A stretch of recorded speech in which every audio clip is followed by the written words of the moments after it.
I'm Joe Giglio for NJ Sports Now on this Wednesday, November the 5th. As Major League Baseball's hot stove season gets going here, the New York Mets, a team that is on the cusp here of becoming a contender, needs some help, specifically offensively and specifically in the outfield. The Mets desperately need to add another outfield bat to get their offense to another level.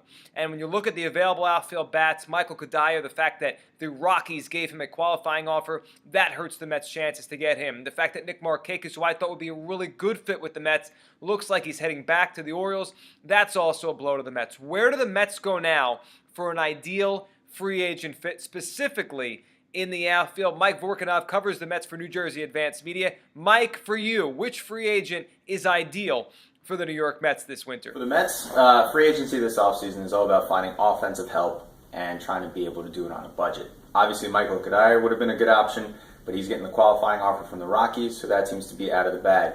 Two possible guys to look at: Michael Morse, a right-handed guy with power, although he is injury-prone, and Nori Aoki. He can get on base at the top of the lineup. He can play good defense.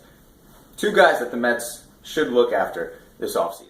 You know, those are both good names. Mike Morse, I think he is a liability defensively in the outfield, but you could use him as a pinch hitter a little bit in the outfield like the Giants did out in San Francisco. And, I mean, if Lucas Duda, who emerged last year, does not become, a better hitter against opposing lefties, Mike Morse, probably the ideal platoon partner available. And then Aoki, a guy who, if you watch the World Series, you got to be familiar with there, a good defender, even though last year he struggled a little bit in the postseason, but he gets on base. I think that's the biggest thing about Aoki. You can put him at the top of the order, one or two in the batting order, and he will get on base and give the Mets an element there. They have been lacking playing guys like Ruben Tejada at the top of the order. You can't have that. You need a guy who can get on base and create some havoc on the base paths. I like Morse, I like Aoki, but if the Mets are going to go out there and spend a little bit of money, which I know their fans are always skeptical that they will, there's one outfielder I think that trumps both Morse and both Aoki in terms of being an everyday player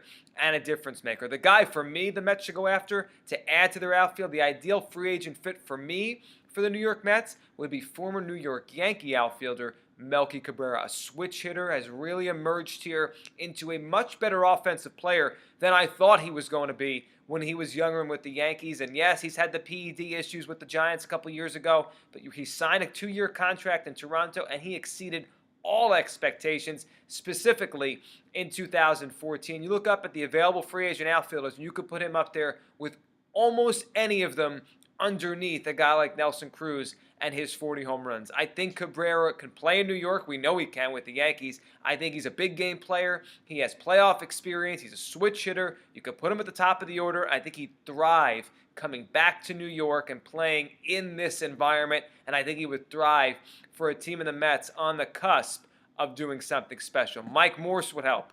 Aoki would help. Melky Cabrera, I think, would be a very good fit with the New York Mets. For you, who is the free agent fit that is most ideal for the Mets as the hot stove season gets going? I'm Joe Giglio for NJ Sports Now.